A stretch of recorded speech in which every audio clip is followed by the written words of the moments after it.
I guess, Mark, if you want to make an opening statement. Hold on. All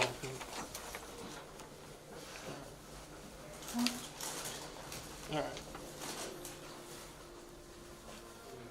We good? Got it, Courtney? Recording. Well, can I start asking something to somebody else then? Because I've got a deadline to meet too.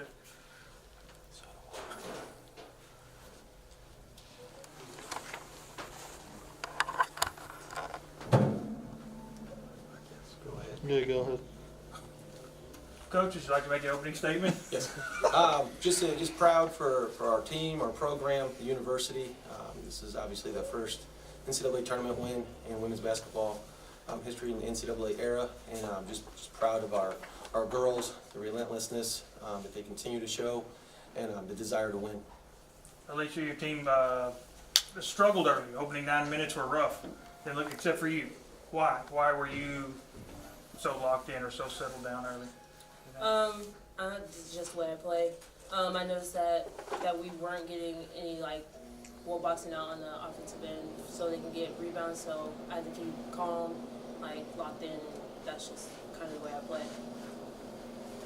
Definitely the favorite, Hannah. Whenever they get up, I think they were up 8, and y'all were struggling late in the first quarter. Does doubt start to creep in? Do you start to get worried, or? No. Alicia came out strong, and so following her, I felt like as a leader I needed to step up as well. And for our team to win, that's what needs to happen. And so I had no doubt at all that we were going to come and go strong. How about you? Feeling so confident as they were? I thought there were some areas, obviously, that we needed to kind of improve in.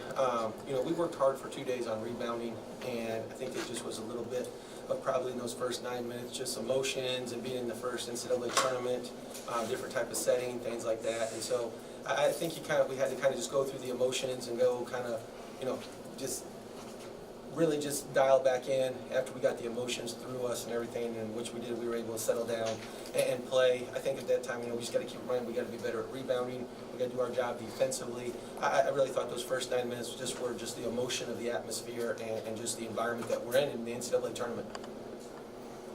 I know Alicia spoke to me about this the other day. Now then, depending on that game out there, but if it goes as the seedings go, y'all get another shot at UTD. How do you handle your emotions going into that one, coming off what happened last weekend? Or do you just let it happen? Do you want them to remember that? Do you want them to use that as fuel, or what? I think that's the one thing about this team is you don't really have to motivate them too much when someone's beating them. The one thing is I know that in the tournament last weekend, they would have loved to have another shot at Hardin-Simmons, and the reason why is because Hardin-Simmons was the last team to beat us.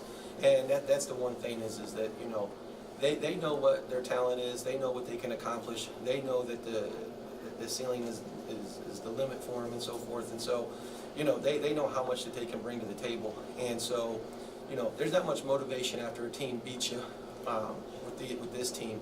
I think the biggest thing is at this point in time, just in anything, and from my past experiences in the NCAA tournament, is you just want to focus on that one day. You want to be the best team. We want to be the best team out on the floor at 5 o'clock today. Tomorrow we want to be the best team at 7 o'clock. And it doesn't matter if it's UTD or if it's TLU, but that's where our focus has got to be.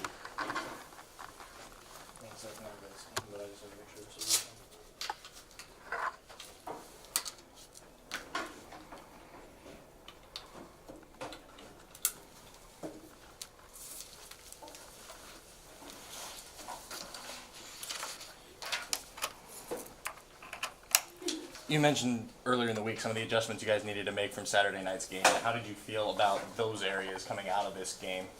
I thought, obviously the first 10 minutes we didn't rebound the ball very well. I thought a lot of it, again, just was kind of by emotions and so forth, and one time out we had to remind them for 2 days we worked hard on rebounding, and it's not showing, and we're better at that. And I thought after that we really picked it up on the rebounding front. I thought, again, we kind of settled down and played to our capabilities. The thing is we have these girls have a high basketball IQ, and again, anything, just the environment. You look at last Saturday, it's a chance played for a championship. This Friday, you're playing in the NCAA tournament, first time these girls have ever played in the NCAA tournament. And so I think sometimes you just got to get through the emotions. I thought after those first 9 minutes, we rebounded the ball much better. From that point forward, we did out-rebound them and had more offensive rebounds and kind of limited them a little bit more after those first 9 minutes. on their offensive rebounding as well too. So I thought we did a better job once we settled down. But, you know, these girls did. They worked hard for 2 days on rebounding, and they got physical. And that's the thing is you know, sometimes you just got to remind them that what we've been able to do and what we worked on and the capabilities that they have. Hannah and Alicia, this one's for you guys, one at a time. If you guys, to get to the second round in the program's first berth in the NCAA tournament, what does that mean to you guys? Hannah, if you don't mind going first. That means a lot. You know, we are a special team, and Coach has been telling us since day one that we can do really great things. And I think it's just a matter of us trying to believe in that and, you know, pull through and to know, like, first program history, like, making it to the tournament and then winning this game, like, it's exciting. And, like, I just want to see how far we can go because I know we can go far. I agree with Hannah. I know that we can go further than any team in this history has done. We've already done it so far, so I know that we can keep it going as long as we can.